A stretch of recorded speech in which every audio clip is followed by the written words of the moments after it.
There's no feeling more intense than starting over. If you deleted your homework the day before it was due, as I have, or if you left your wallet at home and you have to go back after spending an hour in the commute. If you won some money at the casino and then put all your winnings on red but it came up black.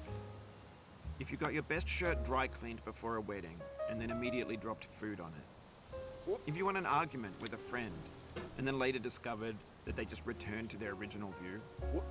Starting over is harder than starting up. If you're not ready for that, like if you've already had a bad day, then what you're about to go through might be too much. Feel free to go away and come back. I'll be here. Alright, thanks for coming with me on this trip. I'll understand if you have to take a break at any point. Just find a safe place to stop and quit the game. Don't worry, I'll save your progress, always, even your mistakes. This game is a homage to a free game that came out in 2002, titled Sexy Hiking. The author of that game was Jazuo, a mysterious Czech designer who was known at the time as the father of B games. And B games are rough assemblages of found objects.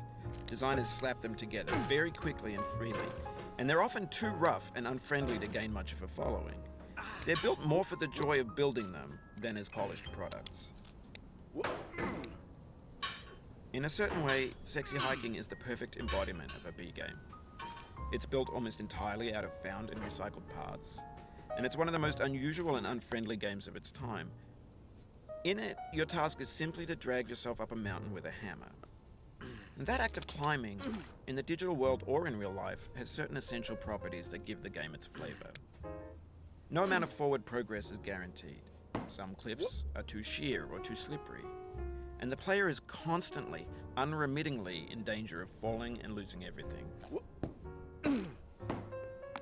Anyway, when you start Sexy Hiking, you're standing next to this dead tree that blocks the way to the entire rest of the game. It might take you an hour to get over that tree, and a lot of people never got past it.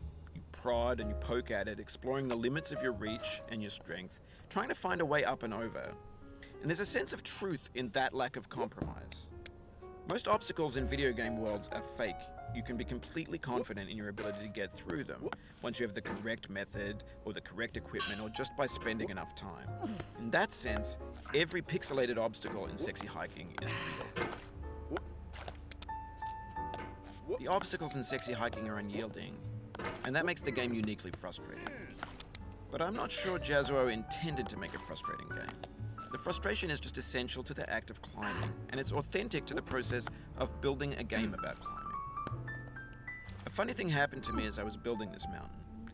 I'd have an idea for a new obstacle, and I'd build it, test it, and it would usually turn out to be unreasonably hard. But I couldn't bring myself to make it easier.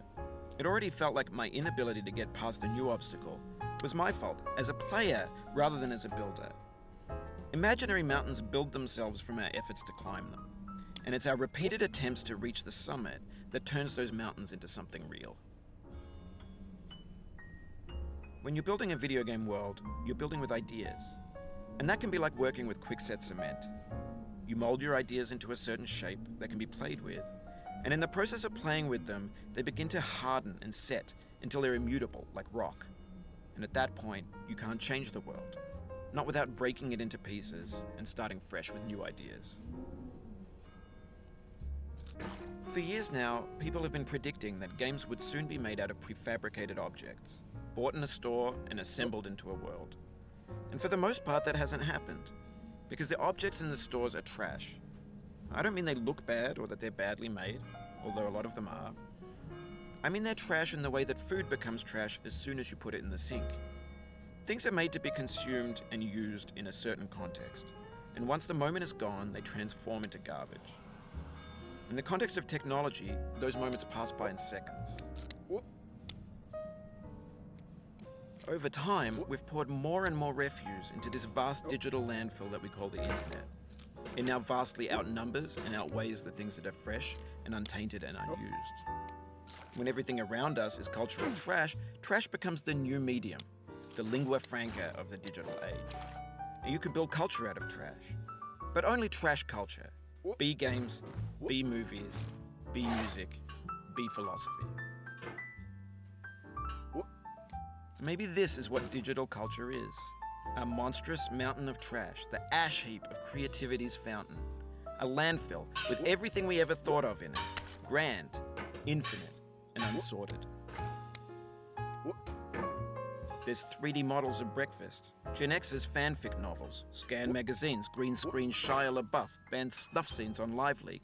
Facebook's got lifelike bots with unbranded adverts and candid shots of Kanye and Taylor Swift mashups, car crash epic failed GIFs, Russian dashcam vids, discussions of McRibs, discarded, forgotten, unrecycled, muddled, rotten, untitled. Everything's fresh for about 6 seconds, until some newer thing beckons and we hit refresh. And there's years of persevering, disappearing into the pile, out of style, out of sight. In this context, it's tempting to make friendly content that's gentle, that lets you churn through it but not earn it. Why make something demanding if it just gets piled up in the landfill, filed in with the bland things? When games were new, they wanted a lot from you. Daunting you, taunting you, resetting and delaying you. Players played stoically. Now everyone's turned off by that. They want to burn through it quickly, a quick fix for the fickle, some tricks for the clicks of the feckless. But that's not you, you're an acrobat. You could swallow a baseball bat. Now I know, most likely you're watching this on YouTube or Twitch, while some dude with 10 million views does it for you, like a baby bird being fed chewed up food. That's culture too. But on the off chance that you're playing this, what I'm saying is, trash is disposable, but maybe it doesn't have to be approachable. What's the feeling like? Are you stressed? I guess you don't hate it if you got this far. Feeling frustrated? It's underrated.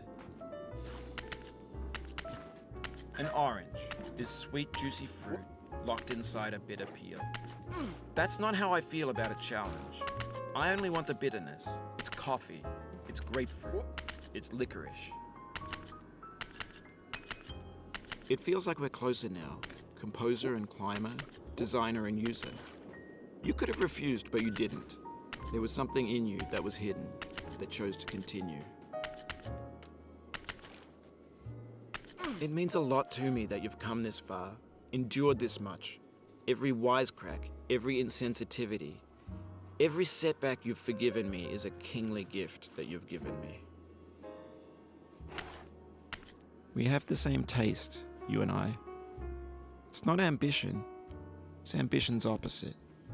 An obdurate mission to taste defeat. You'll feel bad if you win, so I put this snake in for you. Have you thought about who you are in this? Are you the man in the pot, Diogenes? Are you his hand? Are you the top of his hammer? I think not. Where your hand moves, the hammer may not follow, nor the man, nor the man's hand. In this you're his will, his intent, the embodied resolve in his uphill ascent. Now, you've conquered the ice cliff, the platforms, the church, and the rectory, the living room and the factory, the playground, the construction site, the granite rocks, and the lakeside. You've learned to hike. There's no way left to go but up, and in a moment I'll shut up. But let me say, I'm glad you came. I dedicate this game to you, the one who came this far. I give it to you with all my love.